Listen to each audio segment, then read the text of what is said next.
Hello hello hello सगळ्यांना welcome. Batch झाल्यानंतरचा आपला हा पहिला व्हिडिओ आणि मेन व्हिडिओ.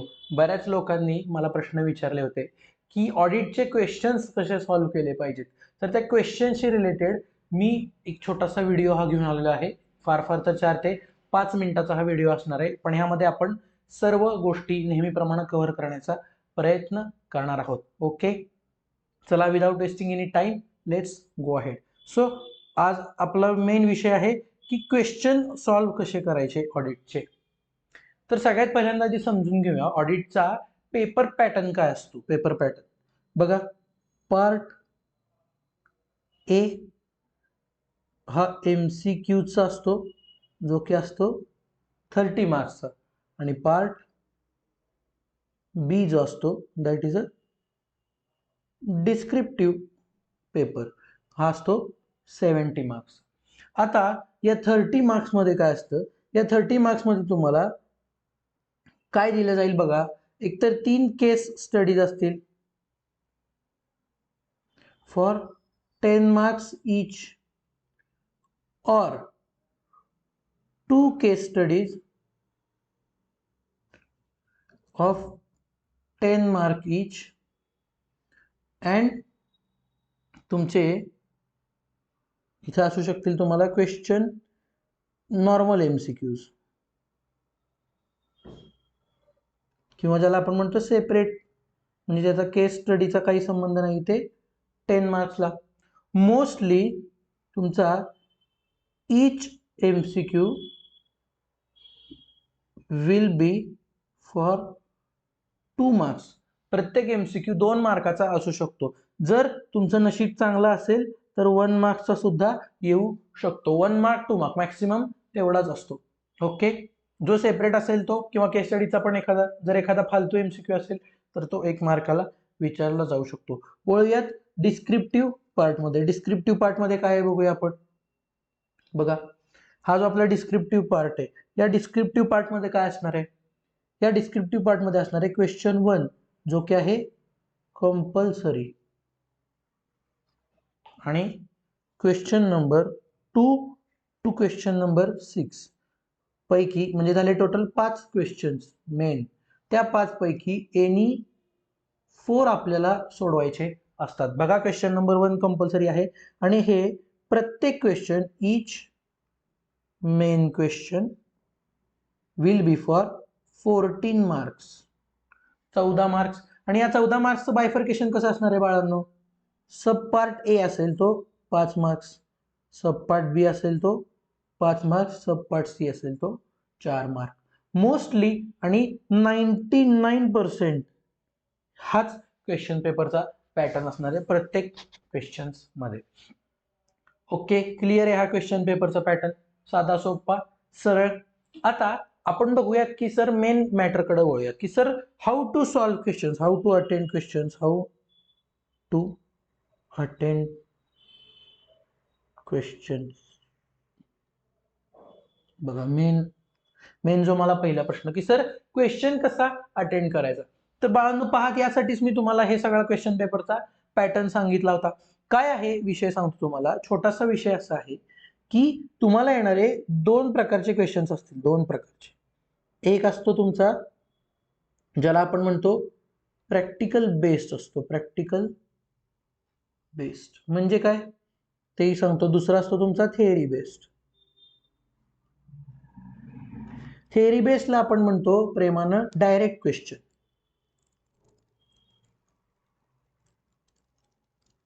डायरेक्ट क्वेश्चन म्हणजे काय बाळांनो, की state the scope and objective of audit, बरोबर. आणि प्रॅक्टिकल बेस्ड म्हणजे काय, तुमच्यासमोर एक केस स्टडी ठेवली जाते, एक केस स्टडी ठेवली जाते. त्या केस स्टडीमध्ये तुम्हाला काही सिच्युएशन दिली जाते आणि त्यावर तुमचं मत विचारलं जातं. तर हे जे मत विचारलं जाते त्या मतावरती आपल्याला एसेचा रेफरन्स देऊन सगळं एक्सप्लेन करायचं असतं. एसे रेफरन्स. बघा, अजून एक छोटासा टिप्सचा व्हिडिओ टाकेन मी की क्वेश्चन पेपरला अटेम्प्ट कसा करायचा. सगळ्यात पहिल्यांदा आपण हे बघून घेऊया की क्वेश्चन्सना कसं अटेंड करायचं. तर साधा सोपा एक पॅटर्न आहे. जर तुम्हाला ह्यापैकी कोणताही क्वेश्चन असू दे, सी इन्स्टिट्यूटचा अप्रोच नवीन सिलेबस आल्यापासून मे 25 पासून थोडासा बदललेला आहे, मे 24 पासून थोडासा बदललेला आहे. ते ह्या प्रकारचे जे डिरेक्ट क्वेश्चन्स आहेत हे नॉर्मली आता विचारले जात नाहीत. नॉर्मली आता विचारले जात नाही का? कारण प्रॅक्टिकल अप्रोच झालेला इन्स्टिट्यूटचा प्रॅक्टिकल तुम्ही अप्रोच ठेवून पेपर सोडवावं, म्हणजे तुम्ही ह्या जगात आता उतरलात इंटरमिजिएट होऊन आर्टिकलशिप मध्ये, तर निम्म्या गोष्टी तुम्हाला क्लिअर असाव्यात असं इन्स्टिट्यूटचं ऑब्जेक्टिव्ह आहे, जे की बरोबर सुद्धा आहे, स्टँड पॉईंट तो बरोबर सुद्धा आहे. त्यामुळं तुम्हाला नुसतं आपले लेक्चर्स पाहिले असतील, तुम्हाला थेअरीचं नॉलेज असून काही फायदा नाहीये. ते थेअरीचं नॉलेज तुम्हाला युटिलाइज करता आलं पाहिजे, ते तुम्हाला कन्व्हर्ट करता आलं पाहिजे. तर प्रॅक्टिकल क्वेश्चन्स. आता आन्सर रायटिंगचा पॅटर्न काय असणार आहे सर? आन्सर रायटिंगचे टिप्स. सर क्वेश्चनचा आन्सर कसं लिहायचं? सगळ्यात पहिली टिप, सगळ्यात पहिली आणि सगळ्यात मोठी टिप की एसे येत असेल किंवा माहित असेल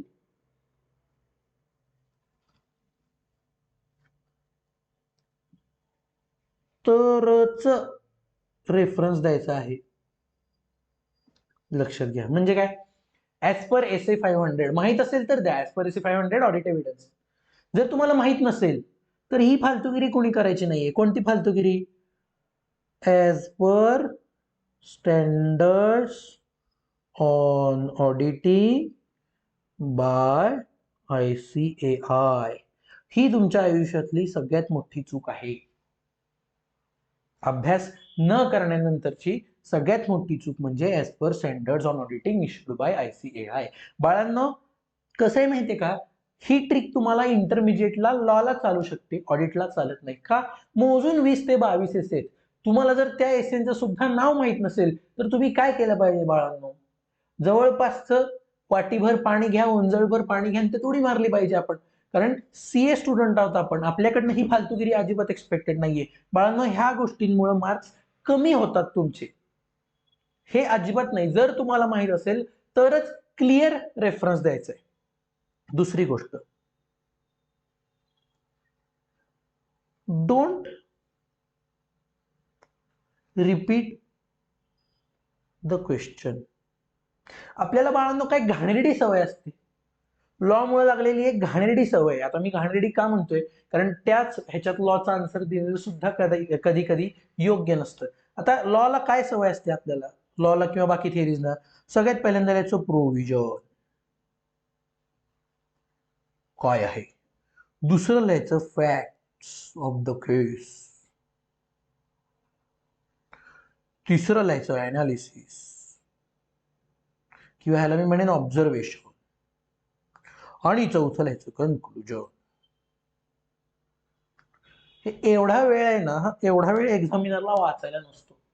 तुमचं प्रेझेंटेशन मॅटर करतं का? सर थोड्याफार प्रमाणात प्रेझेंटेशन मॅटर करतं. तुमचं अक्षर मॅटर करतं का? शून्य तुमचं अक्षर मॅटर करतं. ह्या पेपर्समध्ये, प्रोफेशनल एक्झाम मध्ये तुमचं अक्षर शून्य मॅटर करतं. तुमचं अक्षर कितीही खराब असू दे, फक्त बेसिक वाचण्यायोग्य पाहिजे, तेवढं तर पाहिजे. जर उर्दू लिहून आलं तर नाही कळणार बाळांनो. पण तुम्ही जर इंग्लिश लिहित असाल तर बेसिक्स थोडे ABCDEZ जरी वाचता आलं तरी चालतं. त्याच्यापेक्षा घाण असेल तर मग त्याला कोण काहीच करू शकत नाही. बेसिक वाचण्या योग्य अक्षर असेल तर तुम्हाला पैकीच्या पैकी मार्क्स मिळतात, जर तुम्ही कंटेंट नीट लिहिलेला असेल तर. त्यामुळे हे provision, fact of the case, analysis, conclusion हे शून्य उपयोगाचं आहे ऑडिटिंगच्या पेपरमध्ये. शून्य. तुम्ही लिहू शकता का? येस सर लिहू शकता, पण तुम्हाला ते पैकीच्या पैकी मार्क्स मिळतील का? नाही बाळांनो. का सांगतो तुम्हाला? हे ऑडिटचा पेपर तुम्हाला मी आता ही सगळ्यात मोठी आणि सगळ्यात चांगली टिप सांगतोय. 2, 3, आता ह्याच्यावरती येऊ 2 पार्ट वरती परत आपण. Don't stretch your answer. बघा, डोंट स्ट्रेच युअर आन्सर म्हणजे काय? सर 5 मार्काचा प्रश्न आहे, मी 1.5 पान लिहू का? नको रे बाबा, कशाला लिहितो 1.5 पान? बेसिक गोष्ट आहे. तुम्हाला 5 मार्क्ससाठी बघा, एसे स्पेसिफिक आहेत, लक्षात घ्या. एसे स्पेसिफिक आहेत. एसे तुम्हाला जनरल काहीही सांगत नाही. सिच्युएशनला काय, कोणत्या सिच्युएशनला काय करायचं हे एसेनं आपल्याला स्पेसिफिक सांगून दिलेलं असतं. त्यामुळं तुम्हाला तुमचा आन्सर स्ट्रेच करायचं नाहीये, डायरेक्ट मुद्द्याला हात घालायचा आहे. फॉर एक्झाम्पल एक क्वेश्चन आहे, तुम्हाला सांगितलंय असं एक सांगितले की बाबा एक सीए आहे आपला, त्याच्या ऑडिटचा एक टीम मेंबर आहे, त्याला आपल्या प्रिन्सिपल ऑडिटरनी म्हणजे आपल्या प्रिन्सिपलनी किंवा आपल्या टीम लिडरनी सांगितलेलं आहे की तुम्ही आता सॅम्पलिंग फॉलो करा, स्टॅटिस्टिकल सॅम्पलिंग फॉलो सांगितलंय. पण त्याचं असं मत आहे की स्टॅटिस्टिकल सॅम्पलिंग नाही केलं पाहिजे, तर तुम्ही त्याला सांगा की स्टॅटिस्टिकल सॅम्पलिंग का गरजेचं आहे, असा प्रश्न आहे. तर बाळांनो, ह्यामध्ये मला काय विचारलंय त्यांनी, मेन क्वेश्चन काय आहे आयडेंटिफाय करा आधी, की explain why statistical sampling is important. म्हणजे काय विचारले तुम्हाला, स्टॅटिस्टिकल सॅम्पलिंगचे ऍडव्हान्टेजेस विचारले. मग ह्या केसमध्ये तुम्हाला जर त्याला उत्तराला प्रस्तावना द्यायचीच असेल, समजा तुम्हाला द्यायचीच असेल प्रस्तावना, तर तुम्ही स्टॅटिस्टिकल सॅम्पलिंगची डेफिनेशन लिहू शकता. मी तुम्हाला सॅम्पलिंगची डेफिनेशन लिहा असं म्हणणार नाही, कधीच लिहायची नाही. का? मी जर तुम्हाला स्टॅटिस्टिकल सॅम्पलिंगचे ऍडव्हान्टेजेस विचारले आहेत, याचा अर्थ मला माहिती आहे की सॅम्पलिंग काय असतं. मी तुम्हाला स्टॅटिस्टिकल सॅम्पलिंगचेच ऍडव्हान्टेजेस विचारत म्हणल्यावर मला तिथे डेफिनेशन आली, तर स्टॅटिस्टिकल सॅम्पलिंगचीच डेफिनेशन तिथं आली पाहिजे. बाकी मग SF530 सॅम्पलिंग काय म्हणतो, मग सॅम्पलिंगचे 2 प्रकार असतात, स्टॅटिस्टिकल असतं, नॉन स्टॅटिस्टिक. काय गरज आहे, काय गरज काय? लक्षात येते का? डायरेक्ट मुद्द्याला हात घालायला शिका. डायरेक्ट मुद्द्याला म्हणजे काय, direct here are the statistical sampling advantages. No no no, तुम्हाला 1 ते 2 ओळीमध्येच त्याचा सारांश द्यायचा आहे. लक्षात येते का? त्यामुळे तुमचा आन्सर तुम्हाला स्ट्रेच करायचा नाहीये. जर 5 मार्क्सचा क्वेश्चन असेल तर मॅक्सिमम त्यात तुमचे 6 पॉइंट्स आले पाहिजेत. बघा, सर म्हणणार तुम्ही हे असं कुठं असतंय, जर आम्ही कंटेंट वाढवला तर आम्हाला मार्क्स मिळतात. बाळांनो, it is a professional exam. सगळ्यात पहिली गोष्ट, ही 11वी 12वी नाही, it is not CA foundation. त्यामुळे तुम्ही तुम्हाला आलेलं सगळं ज्ञान तिथं दाखवू नका. तुम्हाला स्पेसिफिक ज्ञान विचारलंय ना, तेवढंच दाखवा. समजतंय का? चौथं, don't generalise your answer. Don't generalise your answer म्हणजे काय? तुम्हाला जर विचारलं असेल की बाळांनो, what are the operating indicators of entities, म्हणजे what are the operating indicators of uncertainty related to going concern, मग तिथं ऑपरेटिंग इंडिकेटर्सच लिहायला पाहिजे. तिथं गोइंग कन्सर्न म्हणजे काय, मग गोइंग कन्सर्न साठी असेसमेंट करावी लागते, मग गोइंग कन्सर्न इनअप्रोप्रिएट असेल तर ऍडव्हर्स ओपिनियन द्या, मॉडिफाय द्या. नाही गरजेचं. 0 मार्क. विचारलंय काय तेच लिहायचं, जनरलाइज लिहायचं नाही. नाहीतर मग काय, सुरुवात करायला ऑडिटरचे बेसिक ऑब्जेक्टिव्ह काय असतात, गरजेचं नाही. तुम्हाला जो प्रश्न विचारलाय त्या प्रश्नातलं तुम्हाला कळत असेल तर लिहा, नाही तर सोडून द्या. जनरल आन्सर्स लिहू नका, तुम्हाला मार्क्स मिळणार नाही, तुमचा वेळ वाया जाणार आहे. आता डोंट रिपीट द क्वेश्चन. आता काय असतं, लोकांना ना क्वेश्चन उतरवायची फार बेकार सवय असते. काय आहे, सपोज आता तुम्हाला एक सांगतो मी, आता चला विषय निघालाच आहे तर जाऊ दे, थोडा व्हिडिओ थोडासा, पण जरा महत्वाच्या गोष्टीकडे आपण थोडंसं वळूया.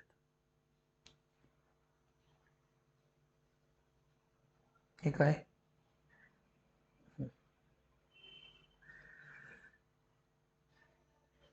एखादा MTP आपण सोडवून बघूयात.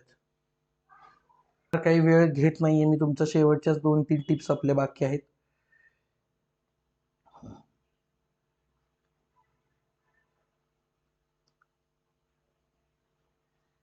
बघा, आता लेटेस्ट तुमचा ऑडिटचा पेपर आहे, क्वेश्चन पेपर, तर ह्याला पाहूयात.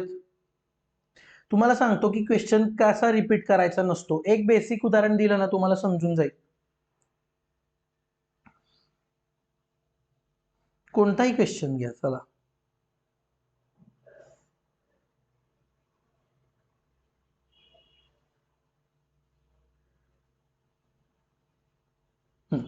आता हा क्वेश्चन आहे, कोणता आहे, कोणताही घ्या, चला हा घेऊया, चला. Okay, ASD limited business has grown. बघा, ASD limited business has grown from 1 state to India to very state of countries, म्हणजे व्हेरी कंट्रीज. बघा, various countries of the world. Since business has increased manifold, management decided to appoint joint auditors for conducting the statutory audit. They appointed 3 CA firms for it.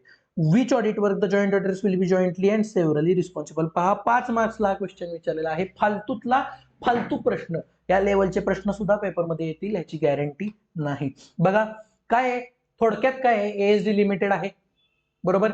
Age limited आहे, त्याचा business एक state पासून बऱ्याच कंट्रीमध्ये वाढलेला आहे, आता त्यांचे एक्सपान्शन झाले आणि त्यांनी 3 फर्म्सना जॉईंट ऑडिटर म्हणून अपॉइंट केले. त्यांनी तुम्हाला काय सांगितलंय, विच ऑडिटवर the joint auditors will be jointly and severally responsible.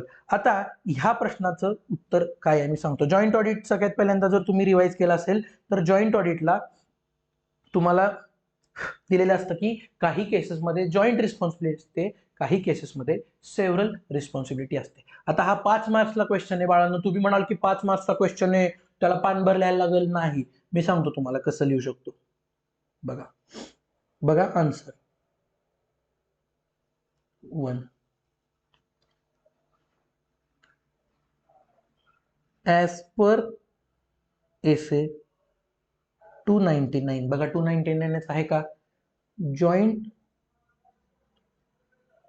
Audit of financial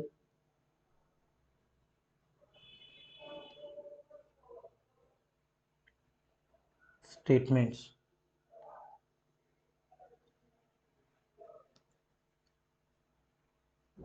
The responsibilities of joint auditors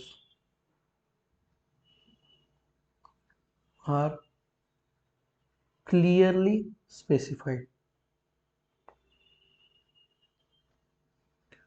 2.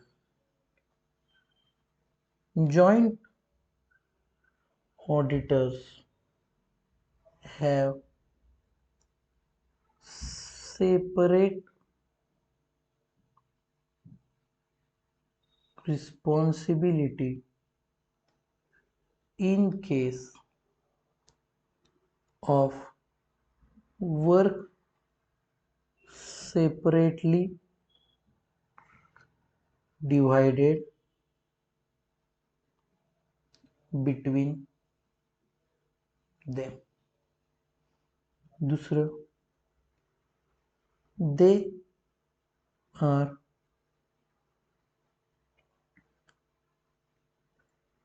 jointly responsible for work. बघा, A agreed by all, B on which decision is taken by all, C common audit areas expressed in common engagement letter, आणि areas on which responsibility is not separately divided. बघा ह्यात काही चुकलंय का, ह्यात काही चुकलं नाही. बघा जॉईंट ऑडिट मध्ये काय होतं, जर तुमच्या टर्म्स ठरल्या असतील तर सेपरेट रिस्पॉन्सिबिलिटी. बघा जो 2 वर्क सेपरेटली डिवायडेड, सेपरेट असेल तर सेपरेट रिस्पॉन्सिबिलिटी. जॉईंट कशासाठी, बघा जर ते वर्क ऍग्रीड बाय ऑल असेल तर त्याच्यावर सगळ्यांनी डिसिजन घेतला असेल तर, कॉमन ऑडिट एरियाज असतील एक्सप्रेस केले तर, किंवा असे एरियाज जे एक्सपिरियन्स नाही आहेत की त्याचं ऑडिट कोण करणार, यासाठी त्यांची असणार आहे सेपरेट आहे जॉईंट रिस्पॉन्सिबिलिटी. बघा पॉईंट नंबर 3 होता हा, आणि पॉईंट नंबर 4. आणि ते काय करतात, हे जे आता पॉईंट नंबर 4 मध्ये काय येणार, पॉईंट नंबर 4 मध्ये in above ways the responsibility will be shared or taken by the joint auditor. संपलं, 5 मार्क्स मिळाले तुम्हाला बाळांनो. क्रक्स काय होता, 5 पॉईंटचा क्रक्स होता. बघा हा पॉईंट मेन आहे, हा पॉईंट मेन आहे, हा मेन संपले, 5 मार्क 5 पॉईंट संपलं. आता ह्याला तुम्ही जॉईंट ऑडिट म्हणजे काय हे काय लिहू शकता, पण बाळांनो त्याचा फायदा नाहीये काही, संपलं. जॉईंट ऑडिटर तुम्ही काय लिहू शकता, जेव्हा 2 किंवा 2 पेक्षा जास्ती ऑडिटर्स एकत्र येऊन ऑडिट करतात त्याला म्हणतो जॉईंट ऑडिट, असा एक पॉईंट तुम्ही इथं लिहू शकता, संपलं बाळांनो. आता ह्याला अर्ध पान सुद्धा लागत नाही, 5 मार्क्स तुम्ही घेऊन जाणार आहे. इतकं स्पेसिफिक तुम्हाला आन्सर लिहायचंय. जर माहित नसेल तर लिहू नका आन्सर, पण जनरलाइज करू नका आन्सर, लक्षात घ्या. आता बघा ह्या क्वेश्चन मध्ये कुठेही मला गिव्हन लिहायची गरज नव्हती, किंवा लिहिलं समजा तरी काय लिहू शकतो मी गिव्हन मध्ये, बघा ASD लिमिटेड एवढंच लिहू शकतो, due to expansion of business ASD limited has appointed joint auditors, एवढंच लिहायचंय. म्हणजे त्या क्वेश्चनला छोट्या ह्याच्यात समराईज करायचंय आपल्याला, त्याच्या फिगर्स रिपीट करायचे नाहीत, काही रिपीट करायचं नाही, सिच्युएशन फक्त मला लिहायची आहे, तरच तुम्हाला पैकी मार्क्स मिळणार आहेत. बघा बेसिक मी तुम्हाला एक आन्सर सुद्धा लिहून दाखवलं, कसं लिहितात काय लिहितात. ह्या पद्धतीनं तुम्ही जर तुमचं आन्सर्स लिहिलं तर तुम्हाला परफेक्ट मार्क्स मिळणार आहेत. जर 4 मार्काचा क्वेश्चन असेल तर त्याला फार फार तर 5 पॉईंट्स एक्सपेक्टेड आहेत, 5 मार्क्सचा क्वेश्चन असेल तर फार फार तर 6 पॉईंट्स एक्सपेक्टेड आहेत, 5 पॉईंट, ते पण मनाचा एकही पॉईंट तिथे लिहायचा नाही. एसे काय सांगतो ते मला लिहायचंय, मला स्टिक्ट राहायचंय माझ्या सब्जेक्टला, तिथून भरकटायचं नाही. बघा ह्यात कुठेही मी प्रोव्हिजन लिहिली नाहीये, फॅक्ट ऑफ द केस नाहीये, कन्क्लुजन नाहीये, फालतूगिरी काहीही नाहीये, हे मला ऑडिटच्या पेपरमध्ये नको आहे. जर तुम्ही माझे लेक्चर्स केले असतील, जर तुम्हाला माझ्या टीचिंग मेथडवरती विश्वास असेल तर हे मला पेपरमध्ये नकोय अजिबात. हे तुमचे मार्क्स घेऊन जातं, हे तुमचे मार्क्स घेऊन जातं, हे सुद्धा तुमचे मार्क्स घेऊन जातं.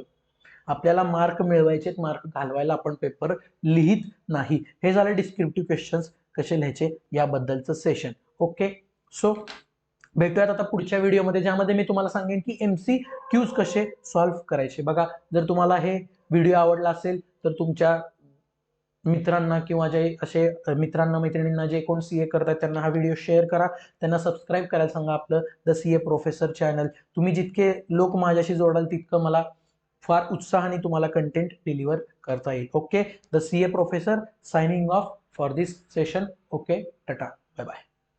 काही डाऊट्स असतील तर टेलिग्रामवरती, युट्यूबवरती नेहमीप्रमाणे मी आहे. Okay, stay tune.